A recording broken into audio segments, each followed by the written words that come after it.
In every church, there is a sacramental oracle, an article, that placed in the altar. This is called the Tabernacle. There is no church, any place in the whole world, Orthodox Church, that does not have the Tabernacle. In every church, also, there is embedded in the altar table a relic of the saint. So every place, everywhere, and churches that you've been part of, and churches that you have visited, and your home church, wherever you come from, in any parts of the world, the same is true. There is a tabernacle, and there is a relic in the altar table, embedded in the altar table. And the gospel and the antimission is always on top of them. These are the tools of the trade. Again, no place that you don't see them. There is also a replica of another altar. There is a replica of another tabernacle in the altar area. This here symbolizes the Holy of Holies.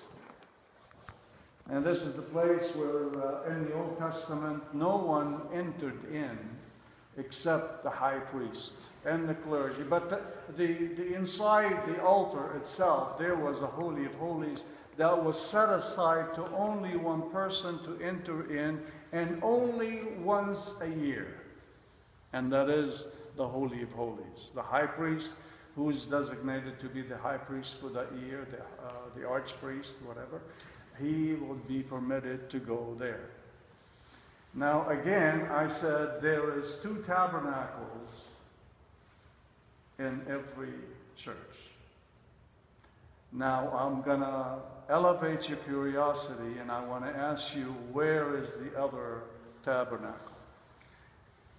But before you answer that one, I want to direct your attention into place in the book of Genesis and also in the book of Exodus, when the Israelites were called by God to be led by Moses and taken to leave the land of slavery and to go and follow him.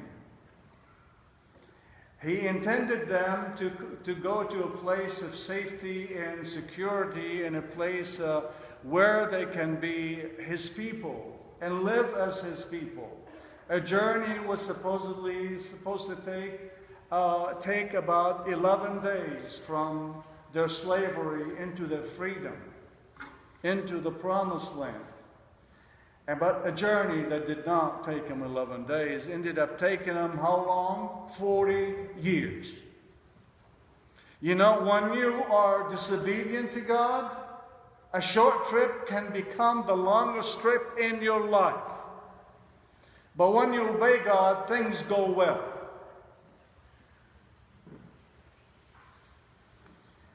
As Moses asked his people to follow him, and they went with him, and they passed through the baptism, the form of baptism, through crossing over the Red Sea.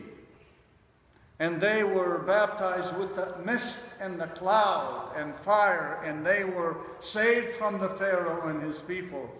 And Moses was communing with God and communicating with God, and he went up there to the mountain on a couple different occasions, and he would speak to God, and God would speak to him. And he gave him the tablets of commandments, the 10 Commandments. And he brought them in, and then out of anger at his people, because they were so disobedient, he grabbed and he got sick and tired of his role. God, I don't want you to send me to be your messenger. I'm sick and tired of it, of people that don't listen to me. And he takes the Ten Commandments and he throws them on the ground and he breaks them to pieces. And then he goes back to God. And God wasn't happy with him for doing that. But God, when he gave him the commandments, he instructed him and gave him detailed 4 or 5 chapters how to construct a place of worship for him. He gave him all the details, how to build the altar, how to build the mobile worship place. But everything inside that tent of worship, as you see around the parish, what do we have here? What did we do when we began to draw on the walls of the church? The symbol from when Moses spoke to God and God instructed him to build a tent for him.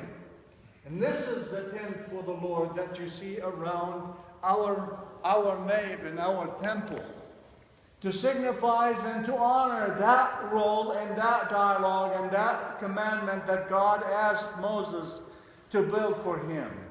And when he instructed him to do that, he said, you need to build, and he gave him specific rules, detailed rules. God pays attention to details.